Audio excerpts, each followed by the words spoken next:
자, 여러분, 안녕하세요. 오늘은 저번 시간에 이어서 우리 교재 37쪽이지요. 설득을 위해 필요한 기술. 이 부분을 하겠습니다. 그래서 이 부분에서 중점적으로 다룰 개념은 수사학입니다. 그래서 우리가 수사학의 기원을 이제 거슬러 올라가면 역시 아리스토텔레스의 수사학을 빼놓을 수가 없습니다. 그래서 아리스토텔레스 수사학과 관련된 제가 준비한 영상을 잠깐 본 후에 텍스트로 다시 돌아오겠습니다. 먼저 아리스토텔레스에서의 수사학하면 아무래도 에토스, 파토스, 로고스 이 세 가지가 가장 중요하죠.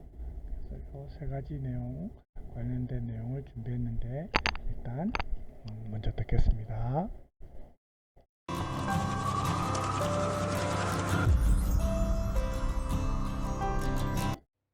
네, 오늘 할 내용은 아리스토텔레스 설득의 수사학입니다.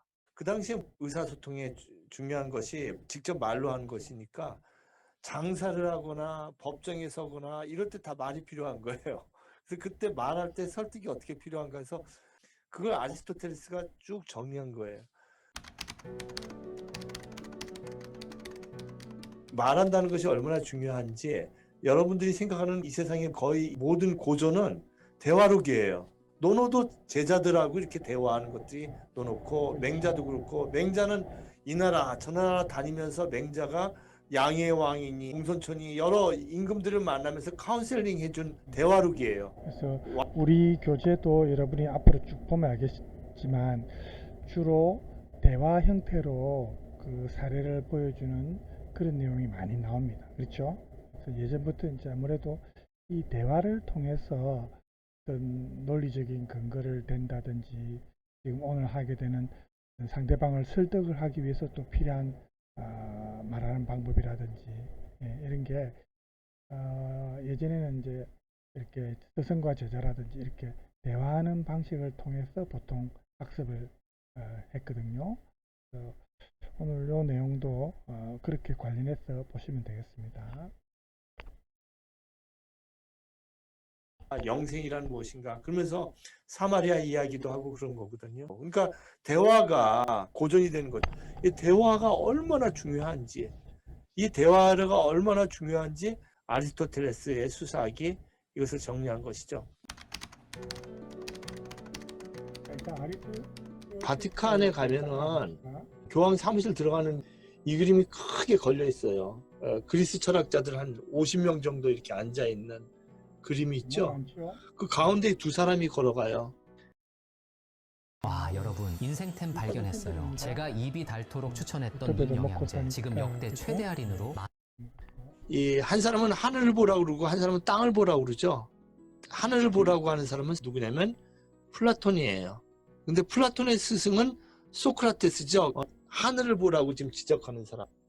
플라톤이 이제 소크라테스한테 배우러 가요. 근데 소크라테스가 억울하게 죽잖아요. 자기 스승이 억울하게 죽으니까 플라톤이 너무너무 실망해가지고 그래서 아테네를 떠났다가 다시 돌아와요. 그래서 만든 학교가 플라톤 아카데미예요. 그때 플라톤을 찾아간 사람이 누구냐면 젊은 아이가 아리스토텔레스예요. 아리스토텔레스가 플라톤한테 또 배워요. 그래서 소크라테스, 플라톤, 아리스토텔레스 이렇게 이어지는 거예요. 근데 아리스토텔레스가 많은 걸 연구했는데 중세 시대에 이르기까지 가장 중요한 학문이 무엇이었을까요? 먼저 그 플라톤의 아카데미도 그렇고 제일 먼저 뭐냐면 이 말하기. 이게 모든 고전의 기본이고 그걸 웅변학이라고 하기도 하고 수사학이라고 하기도 해요. 연설의 마지막에서는 접속사를 생략하는 것이 좋다. 표현된 말 이상의 뭔가가 드러나도록. 그러니까 접속사 그리고 그래서 이런 말을 놓으면은 이제 늘어지게 돼요. 이야기가. 당신은 말했습니다. 당신은 들었습니다. 당신은 사실을 알고 있습니다. 판단하십시오. 이렇게 해야지. 그리고 그래서 따라서 이런 얘기 넣으면 안 된다는 거죠. 수사학을 얘기할 때 세 가지 얘기를 해요. 첫 번째는 대중을 상대로 무엇을 권유하거나 만류하는 심의용 연설. 정치 연설 이런 걸 얘기를 하고, 두 번째는 누군가 고발하거나 변론하는 법정 연설, 그 세 번째는 축제나 추도식 등의 행사에서 누군가를 찬양하거나 집회에서 누군가를 탄핵하는 과시용 연설. 심의용 연설은 어떤 일을 하라고 권유하거나 하지 말라고 만류할 때 합니다. 표적은, 심의하는 연설가의 표적은 유익하거나 해악이거나 권유하거나 만류할 때. 이건 미래 시제예요. 미래를 향해서 하는 얘기죠. 법정 연설은 누군가를 고발하거나 변호하는 이야기예요. 표적은 법정 연설가의 표적은 무엇이 정의롭고 무엇이 불의한가, 그 과거를 판단하는 이야기예요. 근데 과시형 연설은 현재를 얘기하는 거예요. 누군가를 찬양하거나 비난할 때 하는 얘기죠. 설득하고 영향을 끼치는 언어 기법을 연구하는 학문이 수사학, 곧 레토릭이라고 합니다. 이 사람이 세 개를 나눴어요. 설득할 때 이제 에토스가 있고, 인격으로 대화하고, 파토스는 감성으로 대화하고, 로고스는 논리로 대화해요. 근데 아리스토텔레스가 수사학이라는 책에서 이것이 세 개가 중요한데 가장 중요한 건 에토스라고 그랬어요. 인격. 이게 60%, 파토스가 30%, 로고스가 10%. 저는 이건 생각도 안 했는데. 감동하는 이유는 이미 사람들이 김혜자라는 분이 대종상을 탔을 때 몇 마디 하는데 벌써 사람들이 울고 막 그러잖아요. 제자들이, 그 어린 배우들이 막 손을 모으고 종교적 태도를 보인다는 거죠. 감사하고요. 그리고 수많은 좋은 기사를 써주신 기자분들, 또 그게 이미 에토스가 돼 있기 때문에 말하는 사람이 에토스, 그 사람의 인격을 믿으면 벌써 반은 감동하고 있는 거예요. 어떤 사람을 신뢰하면 그 사람이 무슨 말을 해도 신뢰하는 것이죠. 김혜자님 같은 경우에 연기 경력이 굉장히 오래되었고, 그죠? 다양한 연기도 했고, 또 원로 배우에 대한 존경심이 벌써 밑바탕에 깔려 있으니까 이 에토스를 벌써, 속된 말로 에토스를 먹고 들어가는 거죠. 그래서 이렇게 이제 지금 다른 배우들이 감동하는 거. 이게 굉장히 중요하다고 아리스토텔레스는 강조하고 있어요. 그 에토스는 뭐냐? 에토스는 사회 구성원들이 공통적으로 유지하고 있는 관습이나 가치관을 얘기해요. 에토스는. 그러니까 졸업이나 결혼을 축하하는 걸, 경축글, 상황에 따라서 나를 넣어야 하는 편이 좋을지 아닐지 잘 판단을 해야 돼요. 에토스의 말하기는 뭐가 있을까요? 결혼식 축사, 생일인데 한번 축하 말을 한번 해봐라. 그러면 또 그 생일 축사 또는 입학식, 졸업식 축사 이런 거 있겠죠. 신입생 환영회에서 얘기하는 거 이런 거 다 에토스입니다. 그죠? 에토스. 굉장히 윤리적이고 정해진 양식.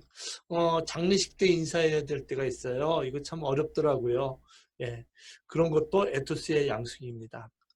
로고스, 파토스, 에토스는 따로따로 떨어져 있는 것이 아니라 적절히 섞어서 얘기해야 돼요. 그 다음에 파토스, 감성적으로 막 강조를 하고 그런 기술들, 감성적이고 이런 기술들.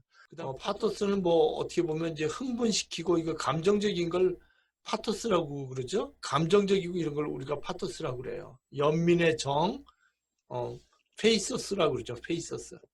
그죠?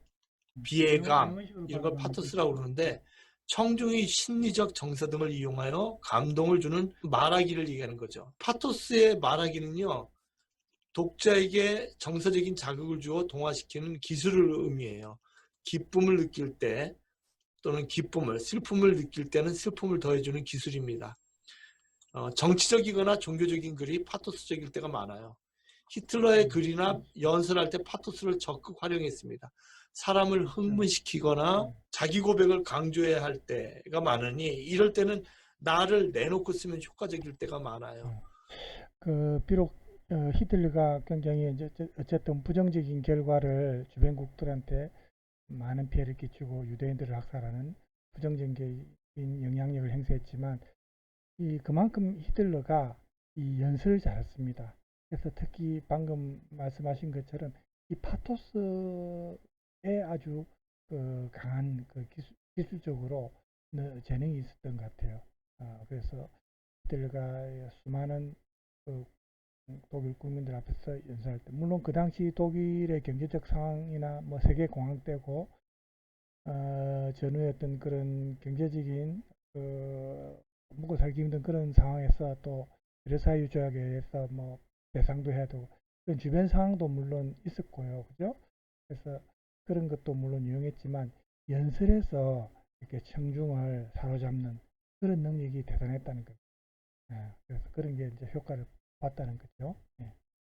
그러니까 종교적인 뭐 간증이라든지 이런 거는 나의 얘기, 나라는 얘기가 들어가야지 이게 강조가 될 때가 있겠죠. 그 자기소개 문장은 파토스에 가깝죠. 로고스가 아니라. 또 파토스는 또 뭐가 있냐면 세일즈할 이 제품 소개해야 되잖아요. 내가 이 제품을 내가 써보니까 뭐 샴푸를 써보니까 머리가 막 굵어지고 머리카락이 굵어지고 자기 경험을 얘기해야 될 거 아니에요. 듣는 사람이나 읽는 사람을 논리적으로 설득하는 경우를 말합니다. 곧 자기가 말하고 싶은 바 주장하고 설득하는 기술입니다. 기승전결을 갖추고 3단 논법 혹은 서론본론 결론을 갖춘 논리적인 글입니다.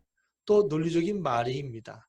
논문이나 보고서 등 학술적인 글쓰기, 로고스적인 글쓰기이고요. 또 여러분들은 로고스적인 말이란 것은 정보를 전하는 겁니다. 객관적인 정보를 전해야 하기 때문에 되도록 나를 감추고 주장하는 편이 설득력이 있습니다. 이 60%, 30%, 10%라는 구분은 토론할 때 필요한 거지 강연하고 프리젠테이션 할 때는 반대예요. 로고스가 60%가 돼야 돼, 반대로. 그렇죠? 네. 그래서 이게 이제 수필이나 이런 글이 아니고 객관적인 어떤 보고서 형태의 글이나 프레젠테이션 이렇게 발표할 때는 당연히 로고스에 중심을 둬야 되겠죠. 그렇죠? 전체적인 그 윤곽이 서론, 본론, 결론 이런 식으로 짜여지고 그죠? 그 연설을 할 때 그 어떤 그 연설에 해당되는 합당한 그런 그 수사학을 이제 사용해야 안 되겠습니까? 그죠? 프레젠테이션 때는 로고스에 중심을 둔다. 탄탄하게 얘기해야 되는 거죠. 로고스에 해당되는 말하기는 뭐가 있을까요? 로고스에 해당되는 말하기는요. 프레젠테이션, 강연, 학술 발표가 로고스적인 발표라고 할 수 있겠습니다. 필요한 거예요. 아리스토텔레스는 설득을 할 때 먼저 에토스가 준비돼야 되고 에토스가 준비돼야 되고 그다음에 파토스, 로고스 이 순서대로 얘기를 하고 있어요. 평소 행동을 통해서 호감도와 진정성을 확보하고 신뢰의 다리를 구축한 다음에 그 다음에 여기까지가 에토스죠. 그 사람의 마음을 받아들일 마음의 상태일 때 파토스가 생겨요. 근데 막말하는 정치인들이 있었죠. 이 사람들은 에토스 자체가 부서져 버리는 거예요. 60%가. 그러니까 그 사람이 무슨 말을 해도 이거 뭐 소용이 없어요. 결론을 얘기하면 청중 또는 재판관에게서 유리한 판결을 이끌어내기 위해서는 자기가 어떤 성격의 소유자인가. 성격이라고 얘기하는 것보다 이거 번역을 이제 성격이라고 했는데 사실은 덕성이라고 아르테라고 번역해도 문제가 없겠죠. 그러니까 말하는 사람이 일단 인품이 전해져야 돼요. 덕성이 무너지면 아무 소용이 없다는 거죠. 의도한 바가 무엇인지 밝히고 나서 청중 또는 재판관의 환심을 사기 위해 이들의 감정에 호소하면서 그러니까 패터슨은 그러니까 잘 보세요. 에토스는 말하는 사람의 입장을 얘기하는 거고 패터슨은 듣는 사람의 입장을 얘기하는 거예요. 그 다음에 마지막에 자신의 주장이 옳다는 것을 논리적으로 설명해야 된다. 이 로고스는 뭐예요? 로고스는 내용을 얘기하는 거예요. 이겁니다. 에토스는 화자의 품성을 얘기하는 거고 파토스는 심리 상태. 로고스는 메시지를 얘기하는 거예요. 메시지가 얼마나 논리적인가 이런 얘기를 하는 거죠. 에토스가 굉장히 중요하기 때문에 다시 읽겠습니다. 아리스토텔레스는 수사학에서 에토스라는 단어에 철학적 의미를 부여합니다. 아리스토텔레스는 에토스는 화자의 고유 성품, 선생님은 이제 덕성이라고 얘기했는데 저는 덕성이라고 표현했는데요. 말하는 사람의 체형, 자세, 옷차림, 목소리, 단어 선택, 시선, 성실. 근데 제일 중요한 건 성실이죠. 이 사람이 어떻게 성실하게 살아왔는가. 또 신뢰, 이런 것들 중요하죠. 카리스마 등이 모두 에토스에 속합니다. 여러분 오늘 이 정도로 이제 에토스, 파토스, 로고스에 대한 내용 간단하게 봤는데 사실은 관련해서 하나 더 준비한 것도 있긴 있거든요. 들어볼까요? 상대방의 이야기 논리적으로 똑부러지게 말하는 것만을 상상하시는데요. 결코 그거 하나만으로 누군가의 마음을 그리고 태도를, 행동을 바꿀 수 없습니다. 사실 이건 제가 주장하는 것이 아니라 고대 그리스의 아리스토텔레스 때부터 만들어졌던 설득의 3요소인 아리스토텔레스의 수사학에 대해서 잠시 알아보도록 하겠습니다. 아고라 광장에서 사람들을 앞에 놓고 변론을 펼치면 사람들은 보다 설득력이 높은 소피스트 앞에 작은 돌멩이를 놓음으로써 그 사람의 손을 들어주었다고 합니다. 우리가 익히 들어 알고 있는 아리스토텔레스가 소피스트 중에 한 명이고요. 그가 집대성한 설득의 3요소인 에토스, 로고스, 파토스는 효과적으로 설득하는 방법을 가르치는 수사학의 중요한 개념으로 에토스, 로고스, 파토스를 하나씩 살펴보고 우리가 적용할 요소 가운데 첫 번째 에토스는 바로 발표자의 신뢰성을 뜻합니다. 에토스는 말하는 사람의 권위, 지식의 전문성, 경험, 인품 등을 설득의 근거로 제시하는 것을 말하는데요. 그래서 에토스가 높으면 청중은 발표자가 하는 말이 가치 있다고 믿고 그 이야기를 더 들으려고 할 것이고요.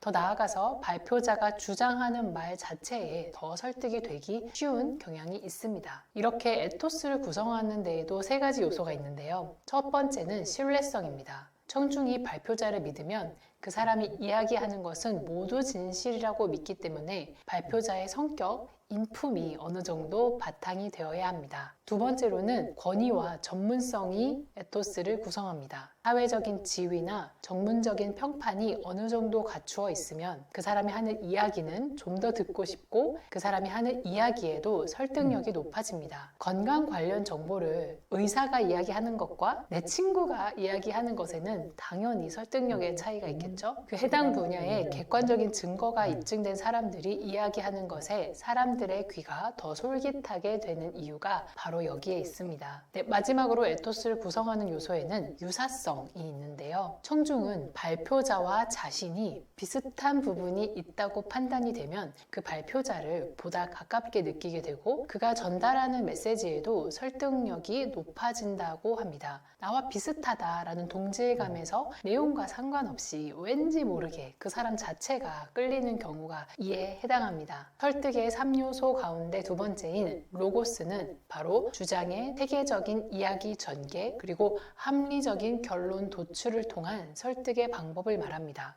구체적인 수치, 통계 자료, 예시 등으로 이야기의 논리적인 근거를 제시할 때 웬만해서는 그 논리에 허점이 없는 이상 주장에 대해서 반박할 수 없다라는 점에서 가장 큰 장점이 있습니다. 그렇게 구성이 되어야만 하는 개연성과 당위성이 부여되어야만 그 주장의 논리성이 달성될 수 있습니다. 마지막으로 설득의 3요소 중에 하나인 파토스는 바로 청중의 심리적 욕구를 움직일 수 있는 설득적 요소를 말합니다. 우리가 흔히 발표나 스피치에서 감정이라고 하면 울컥하거나 눈물을 흘리며 말을 하는 발표를 하는 화자의 감정이 설득력을 높이는 것이라고 착각할 수 있는데요. 이는 발표자의 감정을 중점에 두는 것이 아니라 발표를 듣는 청중의 마음에 호소를 하고 청중의 마음을 움직일 수 있는 근거를 마련하는 것이기 때문에요. 결국 말하는 사람의 메시지에 청중이 동화될 수 있는 기술을 말하는 겁니다. 우리가 보통 논리적으로 무엇인가를 결정한다고 생각하지만 잘 살펴보면 우리의 감정을 움직였는지가 사실은 최종 결정사항에 큰 영향을 주는 것을 알 수 있습니다. 우리는 우리가 느끼는 감정을 발표자가 이해한다고 느낄 때 더욱더 발표자의 메시지에 공감을 하게 됩니다. 따라서 발표자가 사용하는 단어, 감정이 묻어나는 목소리, 톤, 그리고 빠르기, 그리고 생생하고 구체적인 스토리 등을 이용해서 우리가 사람들이 느낄 수 있는 다양한 감정들을 청중에게서 이끌어낼 수 있어야 합니다. 자, 지금까지 설득의 3요소를 각각 알아보았는데요. 지금부터는 설득의 3요소를 갖추기 위해서 우리가 실천할 수 있는 일에 대해서 알려드리겠습니다. 첫 번째로 우리가 발표나 스피치에서 에토스, 즉 신뢰성을 높일 수 있는 방법은 다음과 같습니다. 자신의 주제의 전문성을 키워서 전문가로서의 신뢰감을 높여야 하고요. 본인에 대해서 적절한 홍보를 할 수 있어야 합니다. 그리고 신뢰감이 있고 호감 어린 이미지를 청중들에게 주어야 합니다. 그리고 발표 장소에 일찍 가서 청중을 환영한다면 청중들에게 역시 성실성이나 신뢰감을 높이는 방법이 될 수 있고요. 그래서 저도 저 학술대나 이런 데에서 이제 발표를 한 적이 여러 번 있었고, 또 그런 자리에 가서 또 발표를 듣기도 하는데, 이렇게 미리 가서 준비를 하면서, 그죠? 성실성을 보여주고, 그 다음에 이제 학술대가 아니고 어떤 다른 특정한 주제에서 가끔씩 모이는 자리에 갔을 때는 또 잘 모르는 사람이 발표할 때는 자기 소개가 중요합니다. 그래서 여기서 전문가로서의 자기의 어떤 그 발표 주제에 맞는 전문가로서의 어떤 자기 소개도 적절히 홍보를 할 필요가 있다는 거죠. 그죠? 이렇게 해서 발표를 듣는 사람들이 벌써 들을 준비를 할 수 있도록, 그죠? 주목할 수 있도록 그렇게 이제 만들어 놓고 발표를 하는 게 훨씬 더 자기 발표 효율성을 높일 수 있다는 거죠. 그래서 방금 그런 말씀을 하셨고요. 그 다음에 또 들어볼까요?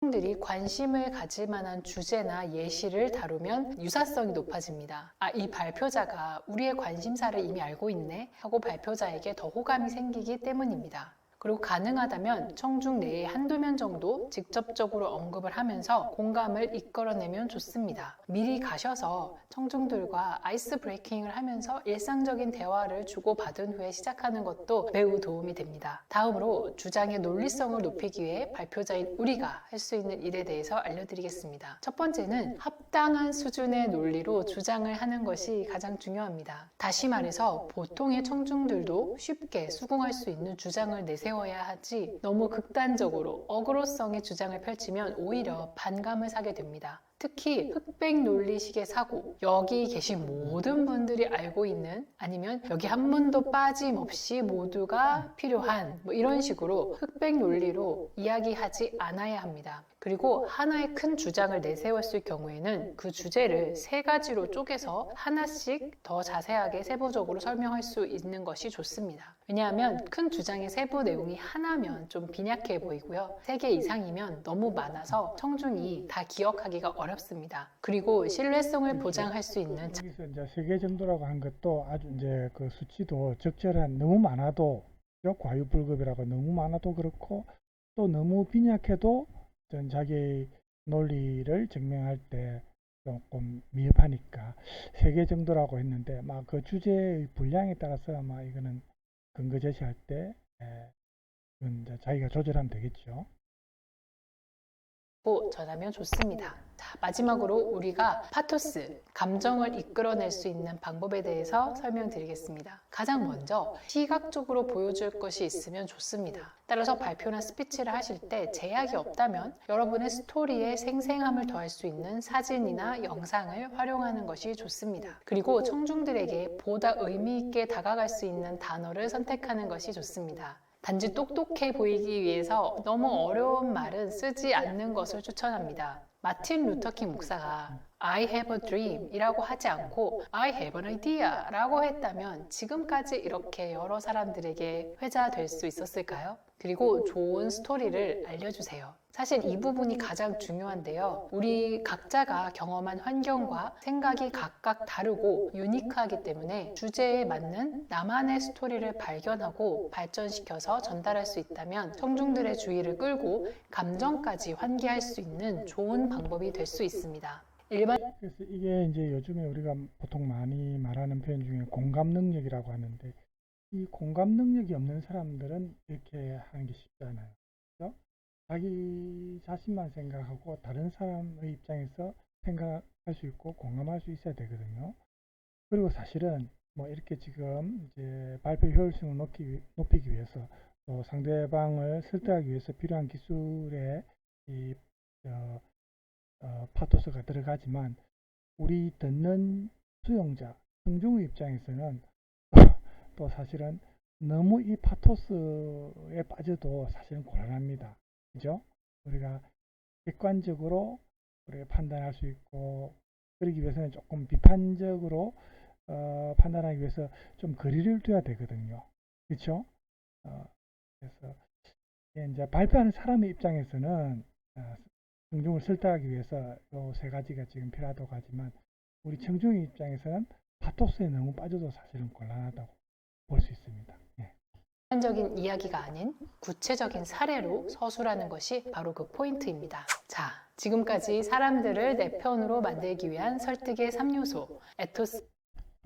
자, 우리 간단한 영상인데 이 정도로 보고요. 오늘 우리가 볼 텍스트를 조금 관련해서 보겠습니다.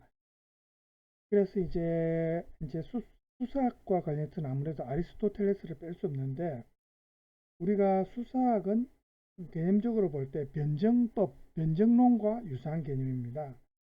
그래서 이 두 분야가 우리 인간이 가진 공통의 능력과 좀 관련성이 있고 또 어떤 특정한 과학을 필요로 하지 않는 그런 문제들과 관련이 있기 때문에 그렇습니다. 우리 대부분의 인간은 이 두 분야에 어느 정도는 다 연관성이 있죠. 그래서 인간은 누구나 하나의 명제에 대해서 질문한다거나 그 명제를 옹호하려고 하고 또 변호하고 반대로 비난하려고도 하고 그렇습니다. 단지 대부분의 사람들은 어떠한 구체적인 방법 없이 그렇게 하는 경우가 많죠. 그렇게 하면 이제 설득력이 없다는 거죠.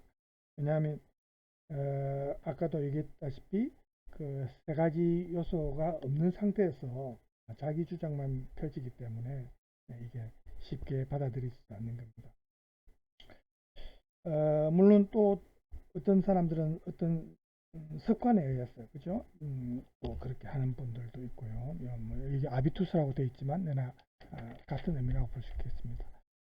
자, 그래서 이 두 가지 절차들이 사실은 가능한데 우리가 이런 상황에서 하나의 방법을 추적해 낼 수 있습니다.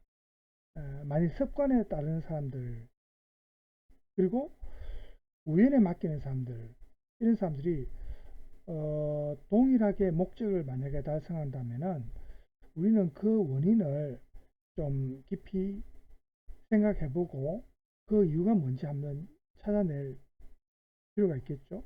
그래서 우리가 지금 이제 보는 게 선행된 기술이 충분하냐, 충분하지 않느냐. 앞서 자기가 발표하기 전에, 설득하기 전에, 상대방을 설득하기 전에 설명하는 부분을 말합니다. 그래서 이 내용하고 그 다음에는 수사학이 그 상대방을 설득하기 위해서 얼마나 효용성이 있느냐. 네? 뭐 일반적으로 수사학은 효용성이 있습니다. 유용합니다. 왜 그러냐면 이렇게 진실과 또 정의는 그 반대되는 것들보다는 좀 더 힘을 갖고 있죠. 자연스러운 힘이 있습니다. 만일 우리가 예를 들어서 재판 같은 경우에 그 판결이 적절하게 내려지지 않으면 소송인들은 이제 열세에 놓이게 되는데 이것은 분명히 그들의 한 가지 과오, 잘못된 어떤 그 언변의 원인이 있다는 겁니다. 그래서 소송인들이 이 재판에 대해서 충분히 준비하지 않고 그런 소송인들의 어떤 무지에 대해서 비난을 받는 게 어떻게 보면 당연하다는 겁니다. 우리가 가장 정확한 과학을 비록 가지고 있다 할지라도 이 무지라는 이유 때문에 설득하기 쉽지 않은 사람들도 많이 있습니다. 과학에 의한 담론은 교육에 해당되는 겁니다. 그렇죠? 그래서 교육을 얼만큼 받았느냐, 합리적인 교육을 얼마나 받았느냐, 여기서 이제 판가름이 나고요. 이런 점에서 증거들과 담론들은 반드시 공통된 개념을 또 거쳐야 많은 사람들이 인정을 할 수 있다는 겁니다. 자, 그러면 우리가 수사학과 관련해서 40쪽에 잠깐 보겠습니다. 인간은 말을 통해서 자신을 변호할 줄 알아야 된다. 이 부분을 잠깐 보겠습니다. 우리 인간이 자신의 육체로 스스로를 방어할 수 없다는 것이 부끄러운 일이라 한다면은 인간이 말을 통해서 자신을 보호할 수 없다는 사실도 역시 부끄러운 일이라고 볼 수 있는 겁니다. 말의 사용은 인간에게 육체의 사용보다도 더욱더 인간적인 특성입니다. 동물도 신체는 사용할 수 있죠. 그거는 인간과 동물 별 차이가 없어요. 그러니까 인간의 고유한 특성 중에 하나는 말의 사용입니다. 말을 통해서 자기를 보호할 수 있어야 되는 거죠. 그래서 이런 말을 정당하게 사용한다는 것이 이렇게 유용할 수 있고, 반면에 말을 만약에 잘못 사용하면, 부당하게 사용하면 또 해가 될 수도 있습니다. 그죠? 인간은 말을 통해서 자신의 변호할 줄 알아야 된다. 이 내용도 우리가 주목할 필요가 있고요. 그 다음에 이제 수사학의 기능과 관련해서 이렇게 수사학이 만약에 유용하고 또 수사학의 고유한 기능이 설득에 있는 것이 아니고 각각의 주제가 담고 있는 설득의 방법들을 아는 데 있다. 이렇게 우리가 볼 때 이런 사실은 모든 다른 기술에서도 마찬가지입니다. 의학의 예를 들어서 의학 같은 경우에 의학의 의무는 환자에게 건강을 되돌려 주는 것이 아니라 최대한 환자를 회복의 길로 이르게 하는 것이 의학입니다. 하지만 사실 우리는 건강을 회복할 수 없는 환자들도 훌륭하게 돌볼 수 있어야 되거든요. 의사 입장에서는. 그죠? 완전히 건강을 꼭 찾지 않더라도 살아있는 동안에 돌보는 것도 사실은 중요합니다. 그죠? 그리고 이제 실제적 설득과 표면적 설득과 관련해서 아까 말했던 변정법, 우리가 보통 정반합 이렇게 이제 간결하게 표현을 하는데, 이 변정론이 실제적인 3단론법과 표면상의 3단론법을 발견하는데 이용이 많이 되죠. 수사학도 이렇게 실제적인 설득과 표면적인 설득을 발견하는데 이용이 됩니다. 왜냐하면 이제 예를 들어서 궤변, 우리 뭐 궤변을 늘어놓는다 이러죠. 이 궤변술을 행한다는 것은 능력이 아니라 그 사람의 불순한 의도가 들어가 있기 때문입니다. 그래서 궤변이라 하거든요. 그럼에도 불구하고 차이점이 있는데, 웅변가의 예를 우리가 보면요, 과학적인 지식에 의거해서 말하는 그 웅변가, 그리고 의도를 갖고 연설하는 웅변가가 있습니다. 또 다른 한편으로는 이제 소피스트의 경우에 의도에 따르게 되면 소피스트가 되고, 의도가 아닌 자신의 능력에 따르게 되면 변정론자가 된다. 그렇죠? 이렇게도 말을 합니다. 그래서 우리가 이제 수사학과 관련해서 이렇게 지금 복잡하고 양이 많지 않죠. 짧게 정의를 지금 하고 있습니다. 자, 그러면 수사학의 영역과 수사학에 대한 정의를 조금 더 살펴보겠습니다. 수사학이 이 설득하는데 필요한 그 기술인데, 이 설득의 고유한 설득이 이제 아주 특성화된 그런 것들을 우리가 심사숙고하면서 이렇게 생각을 통해서 발견해 나가는 능력이 이제 수사학에 들어갑니다. 그렇게 이제 볼 때 다른 어떠한 기술도 이러한 기능을 갖지는 못합니다. 반면에 다른 기술들은 각 대상에 있어서 교육과 설득과 연관이 있습니다. 예를 들면 의학은 건강과 병의 상태라든지, 또 산술 같은 경우에는 두하고 관련이 있고, 그죠? 이런 식으로. 그런데 수사학은 모든 주어진 주제에서 설득할 수 있는 것을 다변적으로, 그죠? 명상과 사색이나 깊은 생각을 통해서, 숙고를 통해서 발견하는 능력이 수사학입니다. 수사학은 좀 더 포괄적이라고 볼 수 있죠. 그 다음에 증거의 종류는 이제 여기서는 두 종류로 지금 나눴는데요. 증거 중에서 일부는 기술 외적인 것이고, 또 다른 것은 기술적인 것이다. 기술 외적인 증거와 기술적인 증거 이렇게 나눴는데, 이 부분은 우리가 너무 초점 맞출 필요가 없을 것 같아서 명칭만 알고 넘어갈게요. 그 이제 수사학 두 번째 부분에 가면요, 자, 교재 43쪽입니다. 이제 듣는 사람, 그러니까 이제 청자지요. 듣는 사람의 정신에 영향을 어떻게 하면 영향을 줄 것인가? 여기에 이제 초점을 맞출 때 이렇게 말하는 그 웅변가가 제시하는 관점을 먼저 보겠습니다. 수사학의 목적이 하나의 판단이 있다고 할 때, 여기서 판단은 우리가 조언들을 판단하고 법정에서 내려지는 판결 이런 거 다 판단에 들어간다는 겁니다. 수사학의 목적이 하나의 판단에 있다고 할 때 논증과 또 이 논증을 설득력 있게 만드는 수단, 이게 다 갖춰져야 됩니다. 아까 우리 에토스, 파토스, 로고스 얘기 다 나왔죠. 이제 그걸 생각하면서 생각하면서 이제 이 글을 읽으면 더 이해가 빠르죠. 뿐만 아니라 자신의 색채를 또 드러내야 하고, 재판관도 역시 재판관으로서의 어떤 권위, 전문성, 그죠? 즉 결단력 있는 태도를, 아무래도 최종 판결을 내려야 되는데 우유부단하면 안 되겠죠. 결단력 있는 태도를 보여줄 필요가 있습니다.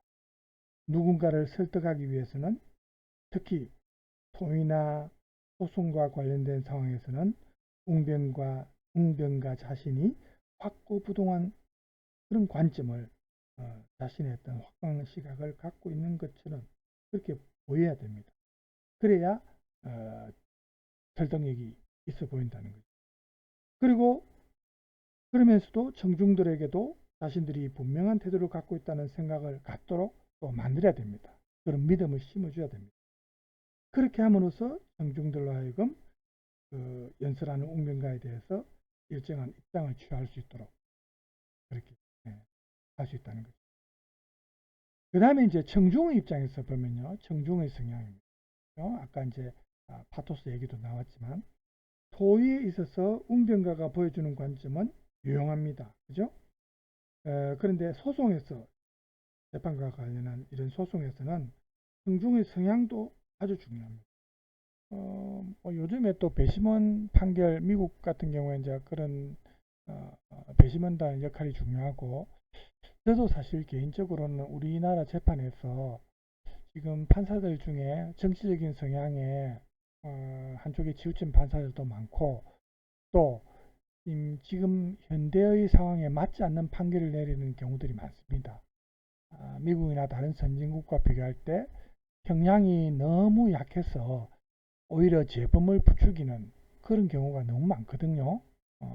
그래서 그런 걸 보면은 참 안타깝고, 진짜 판사부터 AI로 대체해야 되느냐 이런 생각까지 들 정도입니다. 오히려 피해자가 숨고 엄지에서 고통받고, 그죠?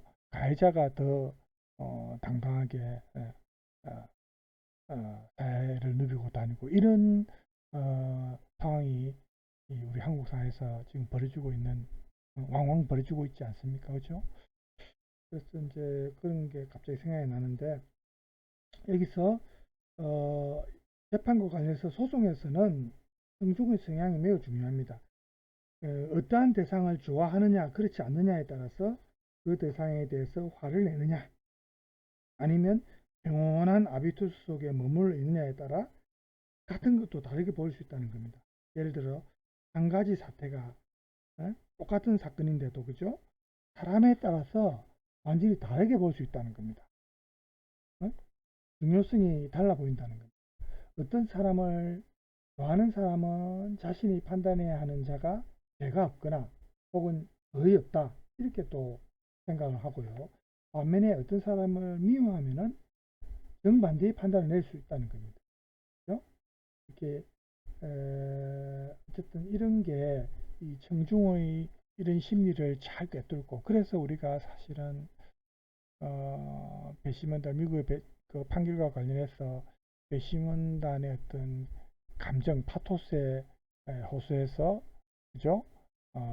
유죄를 무죄로 이끌어내거나, 또 뭐 이런 무죄인데도 유죄를 또 판결을 받는 경우도 가끔씩 있죠. 그게 뭐 자주 있지는 않습니다만, 물론 증거가 완벽할 때는 뭐 배심원단이 그렇게 하지 않습니다. 그렇지만 아주 애매한 상황일 때는 그 인간적인 감정이 판결에 영향을 미치거든요.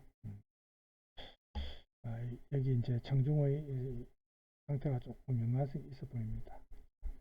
그 다음에 이제 웅변과의 신뢰성, 그죠? 아까 에토스와 관련이 있겠죠. 웅변가들은 세 가지 관점에서 신뢰를 줄 수 있어야 한다.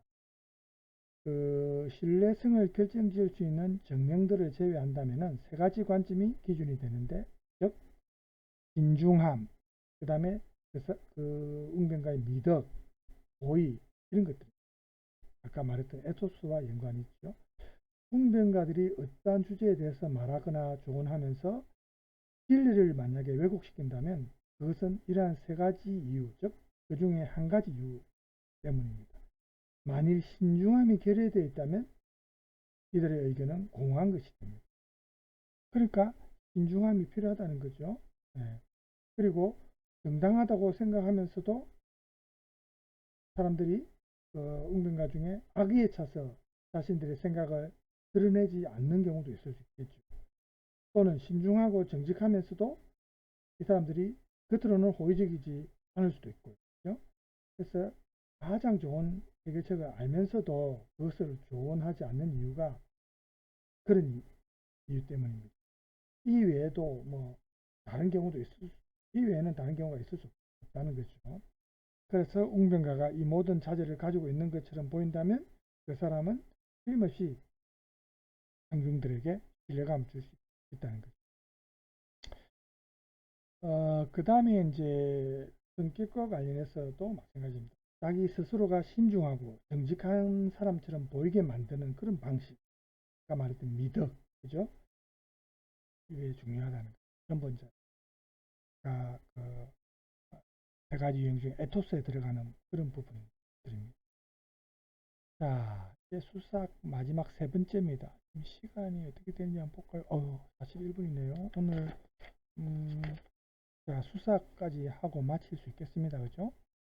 수사 세 번째 보면요. 문체와 관련한 부분을 잠깐 보겠습니다. 우리가 만들어내야 하는 논거들을 소유하는 것만으로는 충분하지 않을 수 있습니다. 그래서 그 논거들을 소개를 훌륭하게 할 필요가 있습니다. 그렇죠? 알고 있는 거하고 잘 설명하는 거하고 또 다르지 않습니까? 그렇죠? 뭐 속된 말로 가르치는 교육자, 선생님 같은 경우도 그 사람이 아무리 많은 지식을 갖고 있고 머리에 든 것이 많다 해도 그 사대나 뭐 이런 데서 교수법이라는 강좌가 있지 않습니까? 왜 교수법을 배우겠습니까? 자기가 알고 있는 것과는 별개로 알고 있는 것을 학생들에게 잘 전달할 수 있는 그런 기술이 필요하지요. 교육 방식이. 그래서 이제 교수법을 배우는 것처럼 이것도 마찬가지입니다. 또 그런 이제 문체와 관련해서 이런 기술이 필요하고요. 우선은 사물들 자체에 그 사물들의 어떤 특징을 부여하는 것이 있는데 그 첫째 목표가 이제 바로 그런 사물들의 특징을 잘 설득할 수 있는 특징을 잘 포착을 해야 되고, 그 다음에 문체가 그 사물들한테 부여하는 가치에 맞아야 됩니다. 그 다음에 세 번째는 아직까지는 좀 연구가 이루어지지 않은 부분인데 연기술도 필요하답니다. 연기. 우리의 뭐 연기에 넘어갔다 뭐 이런 말도 하지만은 이 세 가지가 갖춰지면은 이 수사학이 훨씬 더 효과를 낼 수 있다는 거죠. 그래서 저는 지금 이 세 번째가 최근에 와서 우리가 뭐 시대가 바뀌면서 눈에 보이는 그죠? 그런 거 시청각에 이제 좀 더 예민한 그런 시대가 되어서 그런지 모르겠지만 이 연기술도 상당히 중요한 역할을 하는 그런 시대가 점점 되고 있는 것 같습니다. 이게 사실은 장점도 있지만 사실은 단점도 있거든요. 네. 자, 그래서 여러 장르의 문체들이 이렇게 다 상황에 맞게 필요한데 각 장르가 고유한 문체를 가지고 있다. 각각의 장르에는 그것에 어울리는 고유한 문체가 적합하다. 그래서 왜 그러냐면 작품의 구성이나 창작의 문체는 토론의 문체와 똑같지 않습니다. 예를 들어서 의회에서 사용하는 문체, 또 법정에서 사용하는 문체 똑같지 않죠. 그 상황에 맞는 문체가 필요하다는 겁니다. 창작의 문체 덕분에 사람들은 자신의 생각을 전달할 때 침묵하지 않아도 됩니다. 하지만 글을 쓸 줄 모르는 사람은 좀 불편하겠죠. 그래서 이 문체와 관련해서는 당연한 거지만 글을 알아야 되겠죠. 말로서 전달하는 것이 아니고 글로서 전달하는 경우니까요. 그 다음에 이제 마지막으로 이제 오늘 여기까지만 하겠습니다. 글의 담론과 말의 담론입니다. 우리가 작품 창작의 문체는 가장 정확하다고 볼 수 있는데, 토론의 문체는 그 행위에 좀 적합해야 됩니다. 그러니까 토론의 문체는 예를 들어서 두 가지 장르가 포함이 되는데, 하나는 특징을 표현하는 것이고 다른 하나는 정념을 표현하는 것입니다. 바로 이런 점에서 배우들이 이 정념이 담긴 비극을 잘 연기하죠. 그리고 이제 그걸 이제 추구하고 배우들이 이제 그런 쪽에 재능이 있죠. 시인들은 이러한 천부적인 재능을 가진 배우들을 또 추구합니다. 그럼에도 불구하고 읽기에 적합한 작품을 쓴 시인들도 폭넓은 독자층이 있습니다. 뭐 시라면은 사실 짧게 함축해서 그죠? 소설로서 길게 쓸 수 있는 문체를 짧게 함축한 단어들로 이렇게 구성한다고 우리가 보지 않습니까? 그죠? 그렇지만 또 얼마나 그 적합한 단어를 쓰느냐에 따라서 시인들도 폭넓은 독자성을 가질 수 있겠죠. 우리가 말의 담론과 글의 담론을 비교했을 때 글의 담론은 토론에서는 조금 미흡하고 옹색한 모습을 띌 수 있죠. 여러 차례 다루기 쉬운 것으로 여겨져 왔던 웅변가들의 담론들이 세속적인 사람들의 작품처럼 사실은 보일 수 있습니다. 왜냐하면 이러한 종류의 문체는 토론에 적합하기 때문에 그렇습니다. 웅변가들의 담론은. 또 행위를 지향하는 담론들은 그 행위가 사라졌을 때 더 이상 그 기능을 행사하기 힘들죠. 좀 하찮아져 버립니다. 그죠? 예를 들어서 접속사생략법, 또 빈번한 너무 자주 용어를 반복하는 거라든지 이런 거는 작품을 창작하는 문체에서는 사용해서는 안 됩니다. 그렇죠? 작품에서는 좀 새로운 표현을 쓰고 해야지, 같은 단어, 같은 그 표현을 자꾸 여러 번 쓰면은 독자들이 그 작품을 별로 좋아하지 않습니다. 지루함을 주면 안 된다는 거죠. 그죠? 하지만 토론의 문체에서는 사용 가능합니다. 그죠? 그걸 강조하기 위해서 두 번, 세 번 강조하기 위해서 또 쓸 수 있고. 그죠? 그래서 특히 웅변가들은 이러한 기법을 종종 사용하죠. 이게 행위에 적합한 표현이기 때문에 웅변가들의 문제가 있죠. 그래서 이제 지금까지 우리가 수사과 관련한 개념 정의와 사례를 쭉 봤는데, 어쨌든 그 상황에 맞는, 그죠? 그 수사학을 고유한 수사학 기법을 사용하면은 가장 극대의 효과를 거둘 수 있다. 이렇게 우리가 볼 수 있겠습니다. 오늘 일단 분량은 이 정도로 해야 될 것 같고요. 다음 시간에는 그 연설가의 고유한 능력 이 부분은 제가 빼겠습니다. 아버지와 아들 간의 어떤 대화를 통해서 연설과 관련된 그런 내용이 나오는데요. 여러분들이 또 개인적으로 읽어보시고요. 다음 시간에는 뭡니까?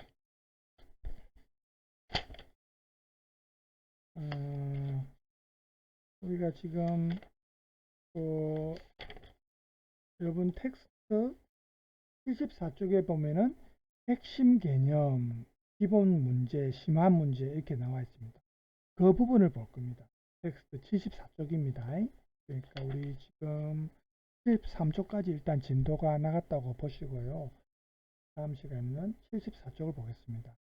74쪽에서 지금 문제도 나오고 하는데, 이 문제 중에서 제가 선택해서 하나 정도는 과제로 제시할 겁니다. 저기 구글 클래스룸을 통해서라든지 여러분 전체 공지를 통해서 보통 한 학기에 과제를 2개 냅니다. 중간 과제 하나, 기말 과제 하나 이렇게 2개를 내는데, 이렇게 뒤에 나오는 기본 문제나 심화 문제에서 선택할 예정입니다. 오늘은 여기까지 하고 마치겠습니다. 여러분 수고 많았습니다.